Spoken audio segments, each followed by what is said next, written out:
not yet. I'm marking my spot.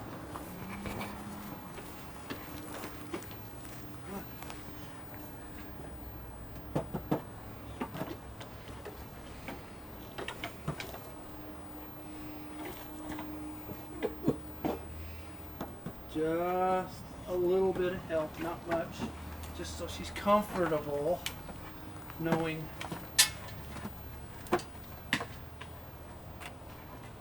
she's not gonna fall.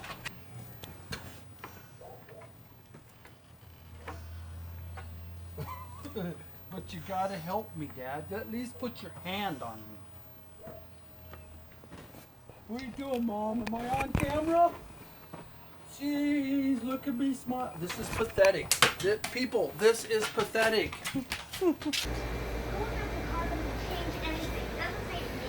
Can you believe the way this dog sits? She's never been able to sit like a normal dog. I'm fat. Hello, everybody. Thanks for joining us. This video is a little bit crazy.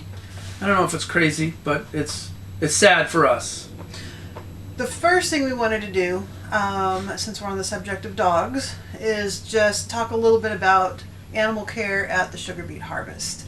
A lot of you might be wondering what we did with Emma when we were gone 13, 14 hours a day.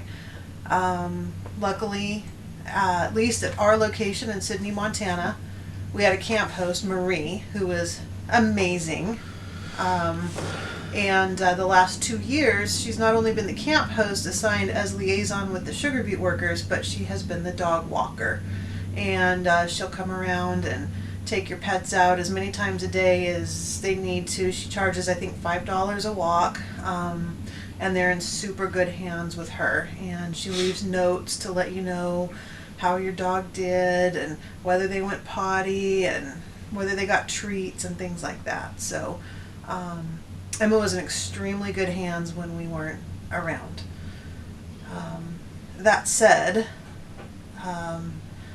while we were there, and luckily during downtime because of weather, so we were at least home when this happened, but Emma went to sleep one afternoon and woke up from her nap and couldn't get up. She was just completely paralyzed in her hind end. And it was late in the day and we couldn't get her to the vet that day. She wouldn't eat, wouldn't drink. Bubba picked her up and carried her outside so she could potty. We made a little sling for her with a bath towel. And the next day we called and got her into a vet that was close by and that came highly recommended. And so she hadn't really improved the next day. And when we took her in, it was just kind of decided by everybody that the best thing to do would be it was time to let her go.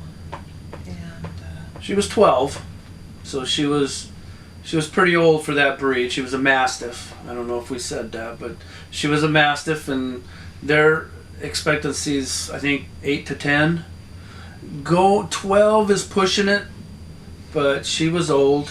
The vet said anytime you reach double digits, you're doing really good. I think the national average for them is like 7.5 years. So she was an old lady. But as you can see in the pictures, she had a very, very stressful life. She spent a good part of her day and evening on her bed. Mm-hmm. Yep. And she could tell if there was a pea underneath that bed because she'd fluff it around and kick it and drag it all over this place. Yeah. But that was her bed. And that was her happy place. Yes, definitely. She was not a happy camper outside. No, she was definitely not an outdoor girl. No, she would do her business and go to the ramp and look at me like, get me in the house. So, with that, this video, and this is the hard part, this is where the waterworks are going to come out. This video is our tribute to her. And We hope y'all enjoy it. Thank you.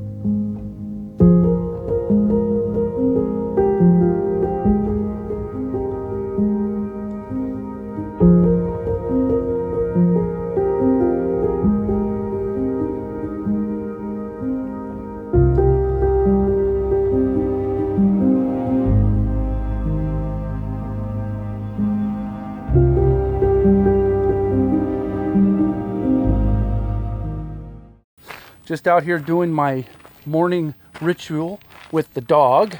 She's out doing a sculpture. I just let the dog out so she could drop some ballast. No, I've already done art class this morning. No more art class tonight. Maybe later. We just went out and had an art class with Emma. She had to do her business. Did a nice grunt sculpture out in the backyard.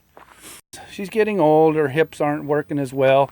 We got to use the ramp for her.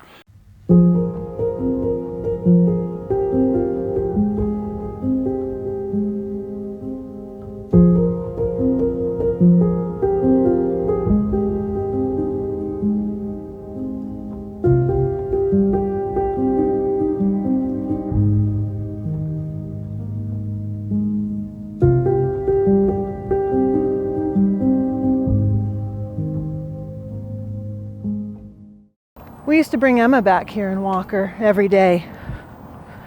She didn't really like the gravel in the RV park because she has so much weight on her front feet.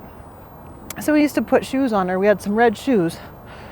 So when we lived here, Emma was known as the dog with the red shoes. Okay, there's our combination propane and carbon monoxide alarm. The first time the alarm went off was at 1:30 in the morning. And we came in and aired the place out and searched around and found the culprit or the cause of the alarm. Yep, that one right there. Or more appropriately, the rear end of that one. That was our first experience in finding out that dog farts do set off the carbon monoxide alarm.